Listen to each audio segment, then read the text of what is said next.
Good morning students, एक बार फिर से आप लोगों का स्वागत है कैरियर टेक एकेडमी के डिजिटल प्लेटफॉर्म पे। पिछले सेशन में हमने जनरेशन ऑफ कंप्यूटर्स की बात की। इस सेशन में हम उसके बाद चलते हैं, बट लगे हाथ एक बार फिर से एक इम्पॉर्टेंट टेक्नोलॉजी के बारे में डिस्कस हम लोग ज़रूर करेंगे, और वो है आईसी। इसके बारे में चर्चा ज़रूर की थी, बट थोड़ा सा इसको और ज़रा सा डिटेल में देख लेते हैं। ज़रा हमारे पुराने समय में जो हम लोग कंप्यूटर बनाते थे, जैसे कि फर्स्ट जनरेशन की बात करें, तो वहाँ पर हमारे कंप्यूटर को बनाने के लिए हम लोगों ने यूज़ किया था वैक्यूम डायोड एंड वैक्यूम ट्रायोड्स की। ये वैक्यूम डायोड और ट्रायोड के जो कंपोनेंट्स थे, ये खुद भी बड़े आकार के होते थे, और एक कंप्यूटर के को बनाने में कई लाखों की संख्या में डायोड, ट्रायोड्स, रेजिस्टेंस, कैपेसिटेंस वगैरह वगैरह की ज़रूरत पड़ती थी। तो इनको एक बोर्ड के ऊपर सर्किट बना करके वायर्स के माध्यम से कनेक्ट किया जाता था। तो ऐसे बड़े सर्किट में अक्सर एक फॉल्ट नज़र आया करती थी, जैसे कहीं तार का टूट जाना या कोई वैक्यूम डायोड का फ्यूज़ हो जाना वगैरह वगैरह। तो इसमें हमारा कंप्यूटर अक्सर बड़े जल्दी ख़राब हो जाता था, यानी कि ऐसे कंप्यूटर्स की रिलायबिलिटी बहुत ही कम हुआ करती थी, राइट। तो इस प्रॉब्लम को दूर करने के लिए टेक्नोलॉजी जब एडवांस हुई, तो वैक्यूम डायोड्स और वैक्यूम ट्रायोड्स की जगह पर सेमीकंडक्टर डायोड और सेमीकंडक्टर ट्रांजिस्टर्स यूज़ किए जाने लगे। ये सेमीकंडक्टर मटेरियल या तो जर्मेनियम या सिलिकॉन का हुआ करता था। तो ये जो बनते थे, इससे फ़ायदा क्या हुआ कि सेमीकंडक्टर यूज़ करने से साइज़ छोटी हुई, और दूसरा इसमें पावर की रिक्वायरमेंट कम हुई। बट अभी भी साइज़ छोटी ज़रूर हुई, बट इतनी छोटी नहीं थी कि हमारा काम बन जाए। फिर बाद में जैक किल्बी ने आईसी टेक्नोलॉजी को इन्वेंट किया है।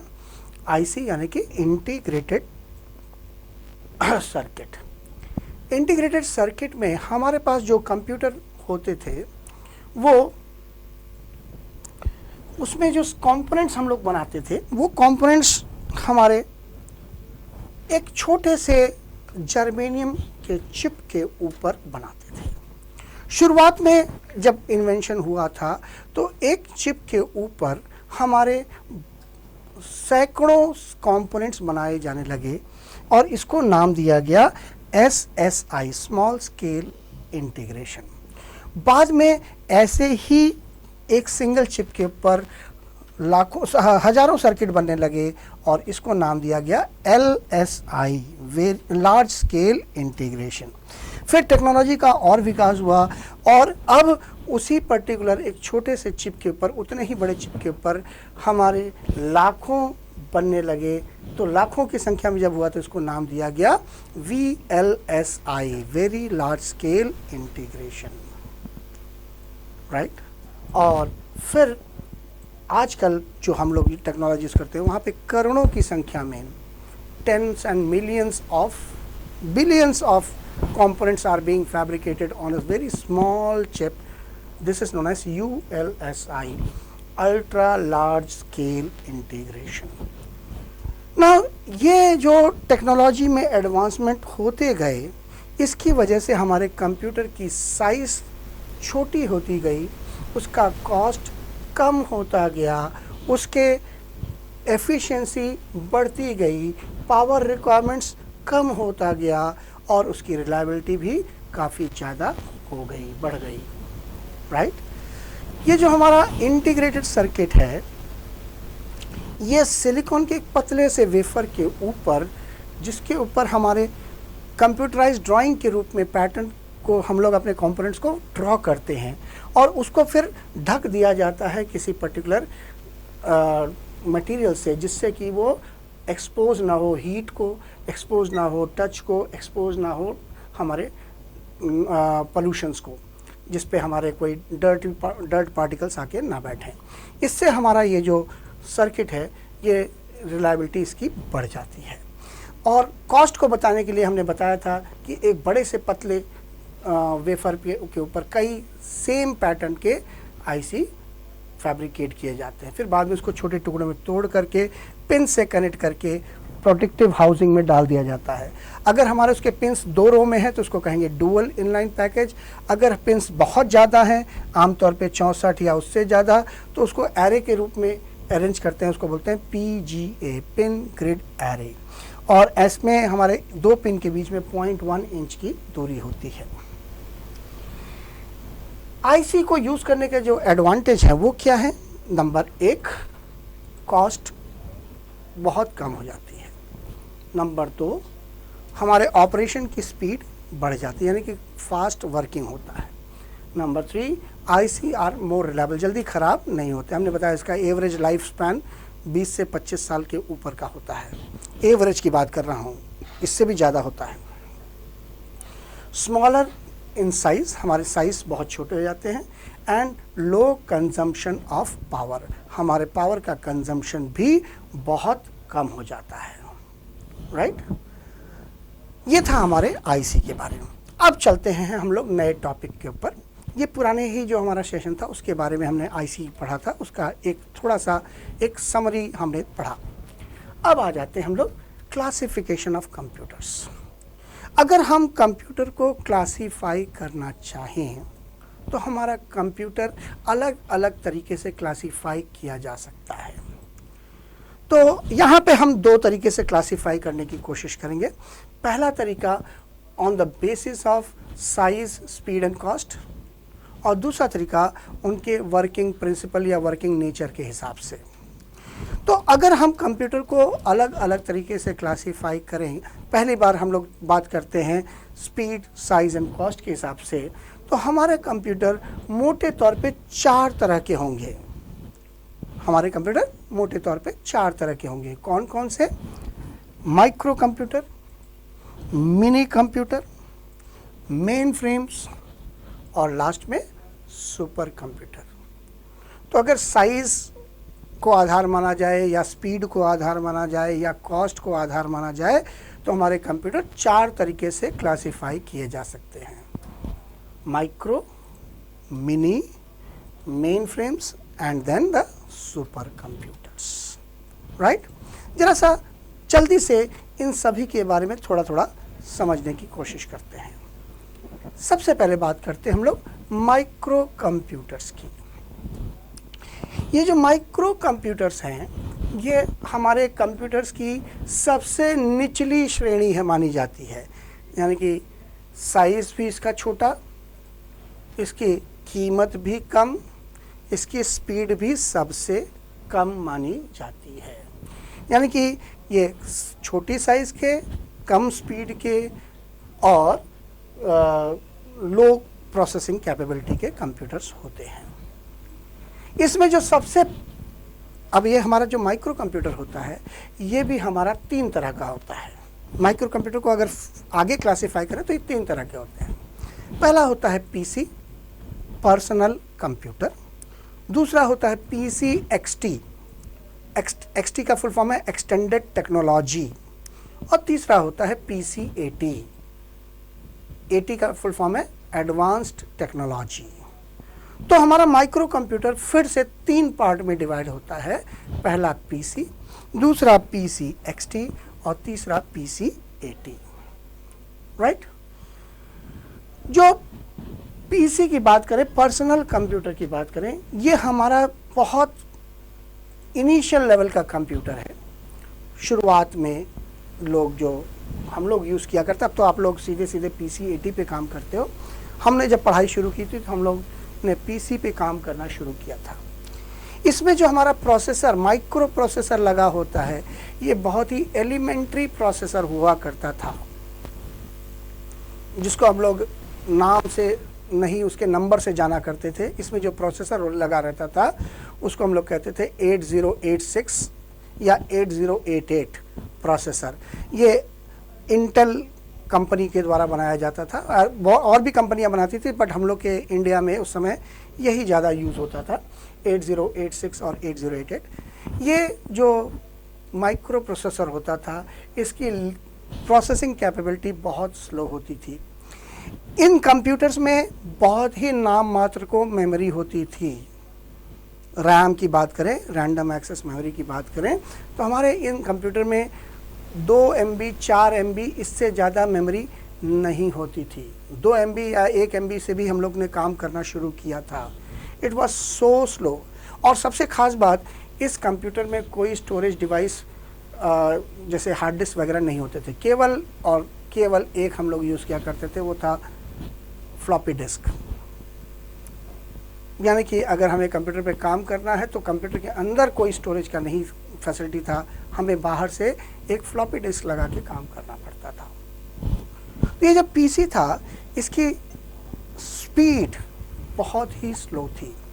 इसको बूट होने में, कंप्यूटर को स्टार्ट होने में ही कुछ नहीं तो 8 से 10 मिनट बड़े आराम से लग जाया करते थे। तो हम लोग इतने में कंप्यूटर ऑन करके चाय पी के भी आ सकते थे, इतना स्लो हुआ करता था कंप्यूटर। और चूँकि स्टोरेज का काम सारा कुछ हमारे फ्लॉपी पे होता था, फ्लॉपी और भी स्लो होता था, तो बूटिंग करते वक्त ये कम से कम 15 से 20 मिनट ले लिया करता था। और ये बहुत ही सस्ते कंप्यूटर माने जाते हैं, इतना सस्ते कि क्या बताएं। आप लोग जो आज के कंप्यूटर खरीदते हैं उसकी कीमत में आप कम से कम 20-25 पीसी खरीद सकते हैं। बट अब अगर आपको कोई फ्री में भी देगा तो भी शायद आप नहीं लेना पसंद करोगे, क्योंकि वो इतने बेकार हैं, इतने लो स्पीड के हैं कि वो आपके किसी काम के नहीं हैं।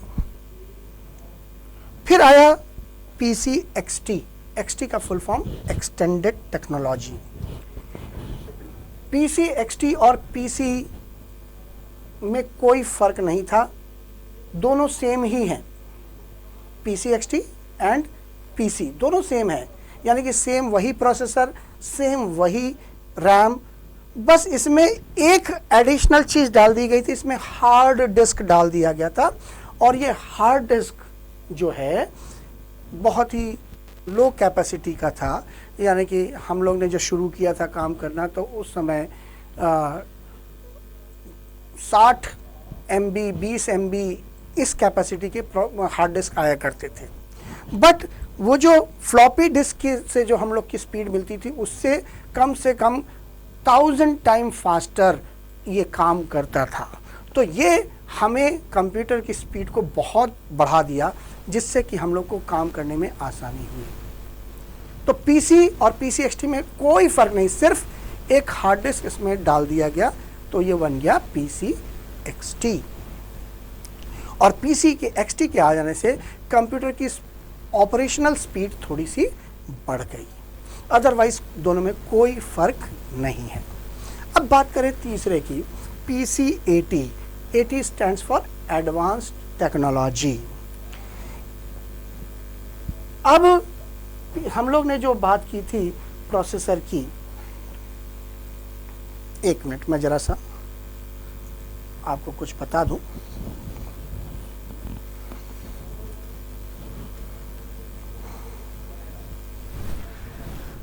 पीसी में हमने शुरुआत की थी जो प्रोसेसर से, वो था 80, शुरुआत हुआ था 8086 से। उसके बाद इसका एडवांस वर्जन आया 8088। ये दोनों हमारा पीसी के श्रेणी में आया करते थे। ये जो नंबर है ये हमारे माइक्रो प्रोसेसर के नंबर को रिप्रेजेंट करते हैं, वो बताता है उसकी अंदर क्या क्या स्पेसिफिकेशंस थे। उसके बाद जब टेक्नोलॉजी बढ़ी तो हमारे पास आया 80286। यहाँ पर हमारा ये आया पीसी 80 की शुरुआत हुई। ये जो पीसी 80 आया 80286, यहाँ पे जो हमारा प्रोसेसिंग थी ये पूरी तरह से CUI था, कमांड यूज़र इंटरफेस था, यानी कि यहाँ पे केवल टेक्स्ट के फॉर्म पे ही हमारा सारा काम होता था। हम जो भी इनपुट देते थे, जो भी आउटपुट मिलता था, वो सारा का सारा लिखित फॉर्म में हमें करना पड़ता था, या लिखित फॉर्म में ही हमें आउटपुट मिला करता था। बट जब ये पीसी 80 आया, इसकी जो प्रोसेसर है, इसकी प्रोसेसिंग कैपेबिलिटी आपके पीसी से कहीं ज़्यादा बेहतर थी। It was around 1000 time better than 8086 और 8088। अब इस कंप्यूटर में हमारे पास रैम भी ज़्यादा होने लगी, around 4 MB to 8 MB RAM use किया जाने लगा। और इसमें जो हार्ड डिस्क अब 100 MB 256 MB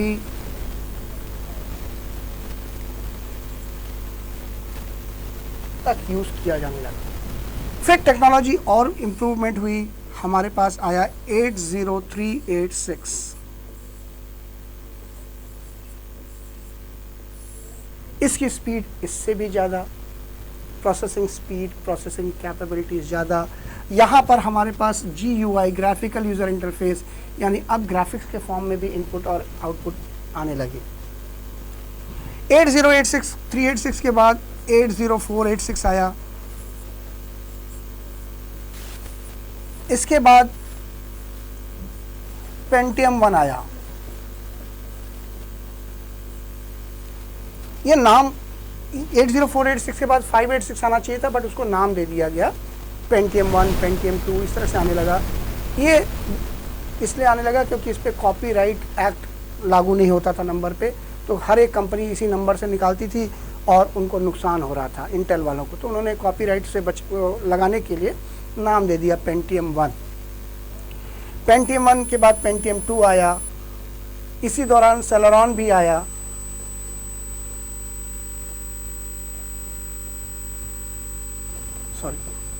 सेलेरॉन, पेंटियम 3 आया जिसे हम लोग P3 कहते हैं। फिर पेंटियम 4 आया, P4 जिसे कहते हैं। फिर आया हमारा डुअल कोर। फिर आया कोर 2 डुओ। उसके बाद core i3, core i5, core i7, ये अलग अलग हमारे पास आने लगे और ये सारे के सारे PC-80 की श्रेणी में राइट। ये जैसे जैसे हमारे नए नए एडवांसमेंट हुए, इससे हमारे कंप्यूटर के जो प्रोसेसिंग स्पीड, प्रोसेसिंग कैपेबिलिटी सब में बढ़ोतरी हुई। अब जो हमारे लेटेस्ट कंप्यूटर्स हैं, इसमें core i3, core i5, core i7 लोग यूज़ कर रहे हैं, क्वाड कोर। इसके अलावा साथ ही साथ इसमें 8 GB की मेमोरी रैम या 16 GB, मिनिमम तो लोग 8 GB रख ही रहे हैं, 4 GB से लेकर के 16 GB बड़े आराम से लोग रखते हैं। और जो हार्ड डिस्क की बात करें, स्टोरेज के लिए लोग यूज़ करते हैं 1 TB 2 TB, तो बड़े आराम से आजकल लोग रखने लगे। तो आप देखें कहाँ से शुरू हुआ और कहाँ तक पहुँचा। ये सारा का सारा हमारा PC-80 की श्रेणी में आता है। और ये सारे मिलकर के PC, PC-XT और PC-80, इनको हम कलेक्टिवली कहते हैं माइक्रो कंप्यूटर्स, राइट। दूसरी कैटेगरी जो हमारे कंप्यूटर्स की है, साइज, स्पीड और कॉस्ट के हिसाब से देखें तो वो है हमारा मिनी कंप्यूटर, जहां पर हमें ज़्यादा बहुत ढेर सारा डेटा को प्रोसेस करना है, वो भी बहुत जल्दी, एंड जहाँ पर हमारा प्रोसेसिंग को रियल टाइम में करना है, वहाँ पर हम लोग आमतौर पे ऐसा कंप्यूटर यूज़ करते हैं जहाँ का प्रोसेसर बहुत ज़्यादा फास्ट हो और उसमें आमतौर पे एक से अधिक प्रोसेसर लगे हों। ऐसे कंप्यूटर को हम लोग कहते हैं मिनी कंप्यूटर्स। इनकी साइज जो होती है हमारे माइक्रो कंप्यूटर से थोड़ी सी बड़ी होती है और इसकी कॉस्ट भी उससे ज़्यादा होती है। स्पीड ज़्यादा, साइज बड़ा, कॉस्ट भी ज़्यादा। बड़ी बड़ी फैक्ट्रीज़ में, कंपनीज़ में, ऑफिसेस में, जहाँ पर हमें ढेर सारा प्रोसेसिंग वो भी तुरंत के तुरंत चाहिए, वहाँ पर हम लोग क्या यूज़ करते हैं? Mini computers, right.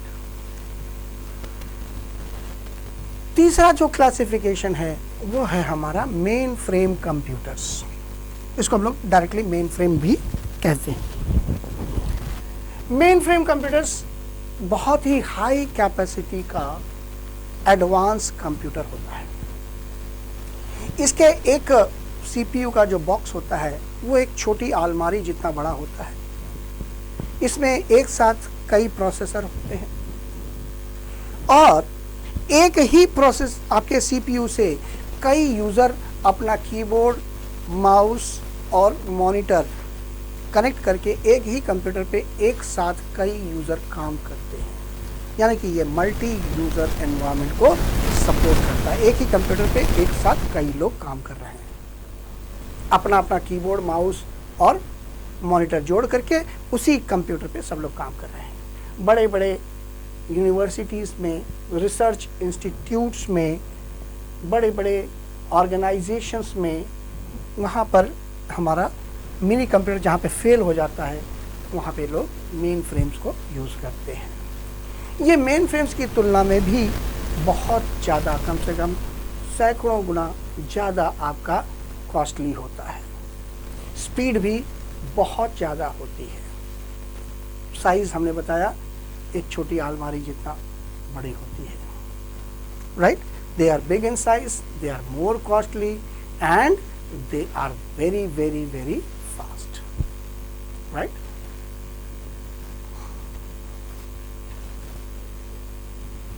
फिर जो सबसे ऊपर की कैटेगरी आती है वो आता है हमारा सुपर कंप्यूटर्स। सुपर कंप्यूटर आप लोग जानते होंगे, ये हमारे फास्टेस्ट कंप्यूटर होते हैं। इस कंप्यूटर में हमारे पास एक या दो या चार प्रोसेसर नहीं होते, इसमें एरे ऑफ प्रोसेसर्स लगे होते हैं, यानी प्रोसेसर की लड़ियां लगी होती है। There are series of number of processors और इनकी कीमत भी अरबों में होती है, करोड़ और अरबों में होती है। जहां पर हमें डेटा को तुरंत का तुरंत प्रोसेसिंग करने की आवश्यकता है, जैसे मौसम विभाग, भूगर्भ, seismic research, space research, nuclear reactors, जहां पर ढेर सारे डेटा को 1 सेकंड या 2 सेकंड या 4 सेकंड या कुछ मिनटों में प्रोसेसिंग करना आवश्यक है। अगर वो प्रोसेसिंग इतनी जल्दी नहीं हुई तो रिजल्ट का हमारे लिए कोई मतलब नहीं रह जाएगा। फॉर एग्जाम्पल हम बात करें मौसम विभाग की। अब मौसम विभाग, जब सपोज हम भारत की बात कर रहे हैं, भारत के मौसम विभाग में बताया जाता है कि फला फला राज्य में आंधी आएगी या बारिश होगी या तेज हवाएं चलेंगी। तो ये कैसे उनको पता लगता है? होता क्या है कि हमारे मौसम विभाग के ऑफिसेस देश के हर राज्य के हर जिले में हैं और हमारे पास ऊपर सैटेलाइट हैं जो लगातार हमारे देश के ऊपर स्टेशनरी रह करके वहाँ के अलग अलग जगह के इमेजेस लेते हैं और इन इमेजेस को एक जगह सेंट्रल प्रोसेसिंग डिपार्टमेंट को भेजा जाता है। हर पार्ट से वो सैटेलाइट के पास जाते हैं, सैटेलाइट से वो उनके पास गए। अब वहाँ पे ये देश के हर जिले के डेटा को उनको प्रोसेस करके अनुमान लगाना होता है कि अगले 24 घंटे या अगले 36 घंटे में हमारा मौसम का क्या होने वाला है। अब सोचो, अगर उस सारे प्रोसेसिंग को एक नॉर्मल जैसे पीसी हम लोग यूज़ करते हैं, PC-80, इस पे प्रोसेस करने की कोशिश करें तो क्या होगा? एक दिन का डेटा प्रोसेस करने में इसको कम से कम 1.5-2 महीने लग जाएंगे। यानी कि तूफान आके निकल जाएगा, तब हमें बताना पड़ेगा कि हाँ तूफान आने वाला है। आप समझ सकते हैं कि ऐसे जगहों पर हमें डेटा को तुरंत का तुरंत प्रोसेस करके within few minutes, within few hours हमें पूरा रिजल्ट देना होता है। ऐसी जगहों पर हमें सुपर कंप्यूटर का यूज़ करना पड़ता है। सुपर कंप्यूटर में कई प्रोसेसर मिलजुल करके इसको कॉम्प्लेक्स एल्गोरिदम का यूज़ करके डेटा को तेज़ी से प्रोसेस करते हैं। इसमें पाइपलाइनिंग का और आपके पास एरे प्रोसेसिंग, मैट्रिक्स प्रोसेसिंग का सहारा ले करके वो क्या करते हैं, डेटा को तेज़ी से प्रोसेस करके रिजल्ट देते हैं। So this is fastest of और इनकी साइज़, इनके प्रोसेसर की साइज़ एक दो बड़े बड़े अलमारी जितने बड़े होते हैं, और एक ही सुपर कंप्यूटर से कई यूज़र कनेक्ट होकर के एक साथ उस पर काम कर सकते हैं, राइट। ये था हमारा सुपर कंप्यूटर की बात। जैसे मौसम विभाग हुआ, जैसे सिस्मिक रिसर्च हुए, जैसे स्पेस रिसर्च हुआ, ऐसी जगहों पे सुपर कंप्यूटर का इस्तेमाल किया जाता है। ये तो था हमारे कंप्यूटर का classification on the basis of speed, cost and size. अब अगर हम कंप्यूटर को क्लासिफाई करना चाहें तो एक दूसरी तरीके से भी क्लासिफाई कर सकते हैं, उनके वर्किंग नेचर या वर्किंग प्रिंसिपल के हिसाब से। और अगर इस हिसाब से हम लोग अपने कंप्यूटर को क्लासिफाई करें तो हमारे कंप्यूटर 3 प्रकार के होंगे। कौन कौन से? Analogue computers, digital computers and hybrid computers. तो हमारे कंप्यूटर कितने तरह के हुए? अगर हम वर्किंग नेचर के हिसाब से डिवाइड करें तो 3 तरह के हो गए, एनालॉग, हाइब्रिड एंड डिजिटल। सबसे पहले हम लोग बात करते हैं एनालॉग कंप्यूटर्स। ये जो एनालॉग कंप्यूटर्स होते हैं ये अपने इनपुट को एक कंटिन्यूअस स्केल पे मेजर करते हैं। जैसे कि हम लोग अपने घर में यूज़ करते हैं कई सारे इक्विपमेंट्स। टेम्परेचर नापने के लिए हम लोग थर्मामीटर यूज़ करते हैं। आजकल तो थर्मामीटर डिजिटल आ गया जिसमें डिजिट्स में दिखाता है। पहले उसमें मरकरी लगा होता था और वहाँ पे स्केल बना होता था, जितना ऊपर गया उससे हमें पता लगता था कि हमारा टेम्परेचर कितना है। तो जो पुराना वाला था उसको कहेंगे एनालॉग थर्मामीटर। ये जो आजकल नया आ गया जिसमें डिजिट्स में दिखता है इसको हम कहेंगे डिजिटल, राइट। इसी तरह से प्रेशर को नापने के लिए हम लोग बैरोमीटर यूज़ करते थे, जिसमें पारा कितना ऊपर तक गया कितना नीचे तक, तो उससे पता लगता था हमारे एटमॉस्फेरिक प्रेशर कितना है। इसी तरह से हमें करंट का वोल्टेज, एम्पियर, बहुत सारी ऐसी चीज़ों को मेजर करके उसको इनपुट ले करके उसके ऊपर प्रोसेसिंग करके बहुत सारे डिसीजन लेने पड़ते हैं। ये जो एनालॉग कंप्यूटर्स हैं ऐसी ही क्वांटिटीज़ को कंटिन्यूस स्केल पे मेजर करके उसको इनपुट दिया जाता है और वो उनके ऊपर कुछ कैलकुलेशन करके आपको आउटपुट देते हैं। ऐसे कंप्यूटर को कहते हैं analogue computers. For example nuclear reactor की बात करें। न्यूक्लियर रिएक्टर में बहुत ही सेंसिटिव काम होता है। वहाँ पर ह्यूमन का एक्सपोजर ना के बराबर होना चाहिए, क्योंकि ह्यूमन अगर रेडियो एक्टिव एक्सपोजर में आ जाए तो इंसान के मरने के चांसेस ज़्यादा होते हैं। रेडियो एक्टिव अगर कंटामिनेशन को एक्सपोज हो जाए तो आदमी के जैसे मांस गलने लगते हैं, आदमी मर जाता है। आपने वो सुना होगा हिरोशिमा नागासाकी में जहाँ पे एटम बम गिराया गया, वहाँ पूरा का पूरा शहर ख़त्म हो गया, तबाह हो गया। और आज भी वहाँ पे जो बच्चे पैदा होते हैं विकलांग पैदा होते हैं। ऐसे चेरनोबिल रशिया में था, वहाँ पे न्यूक्लियर रेडिएशन एक्सपोज हो गया था। उसके आसपास के 100 किलोमीटर के रेंज में जितने लोग थे या तो मर गए या उनकी आंखें चली गई या उनके हाथ पैर खराब हो गए। आज भी वहाँ जो बच्चे पैदा होते हैं वो विकलांग पैदा होते हैं। आप समझ सकते हैं कितना खतरनाक है। तो न्यूक्लियर रिएक्टर में कोई व्यक्ति जाकर के पानी का टेम्परेचर तो नापेगा नहीं, वहाँ पे कितना प्रेशर है वो तो नापेगा नहीं। वहाँ पे क्या है, सारे इक्विपमेंट्स लगे हुए हैं, उस इक्विपमेंट्स के तार हमारे कंप्यूटर्स में जुड़े हुए हैं और वो लगातार वहाँ से इनपुट हर 5 सेकंड के बाद वो लेता रहता है। और वहाँ पे प्रोग्राम दिया गया, प्रोग्राम लिखा गया है कंप्यूटर के अंदर कि अगर टेम्परेचर इतने से ज़्यादा हो तो एसी ऑटोमेटिकली ऑन हो जाना चाहिए, इतने से कम हो तो एसी ऑटोमेटिकली बंद हो जाना चाहिए। अगर हमारा प्रेशर इतने से अधिक हो तो प्रेशर वाल्व को रिलीज़ कर देना चाहिए, अगर इससे कम हो तो प्रेशर को टाइट हो जाना चाहिए। ये सारी चीज़ें वहाँ पर प्रोग्राम के थ्रू कंट्रोल होती है। वहाँ पे आदमी जा कर के वॉल्व को बंद या खोलेगा नहीं। तो ऐसी जगहों पर, जैसे अभी हमने एग्जाम्पल दिया न्यूक्लियर रिएक्टर्स में या स्पेस रिसर्च में या मौसम विभाग में, जहाँ पर एनालॉग डिवाइसेस से रीडिंग लेकर के वो अपना काम कर रहे हैं, ऐसे कंप्यूटर्स को हम लोग कहेंगे analogue computers. They are used in research, metrological department, nuclear reactors, space research etcetera. फिर आता है दूसरा, डिजिटल कंप्यूटर्स। डिजिटल कंप्यूटर्स केवल 0 और 1 पे काम करते हैं, बाइनरी 0 या 1। 0 means electric signal of, 1 means electric signal on. सारा काम 0 और 1 पे आधारित होता है। तो हमारे जो जितने भी जनरल पर्पस कंप्यूटर हम लोग यूज करते हैं, ये सारे कैसे हैं? They are all digital computers, right. फिर तीसरी कैटेगरी है हमारे पास, जिसे हम लोग कहते हैं हाइब्रिड कंप्यूटर्स, यानी इसमें दोनों तरह की प्रोसेसिंग होती है, डिजिटल भी और एनालॉग, दोनों का मिला जुला रूप है। ऐसे कंप्यूटर को हम लोग कहते हैं हाइब्रिड कंप्यूटर्स। तो जहाँ जिसकी रिक्वायरमेंट है उस हिसाब से वो इनपुट लेता है, प्रोसेसिंग करता है और एक को दूसरे फॉर्म में कन्वर्ट करके आपको आउटपुट दे देता है, राइट।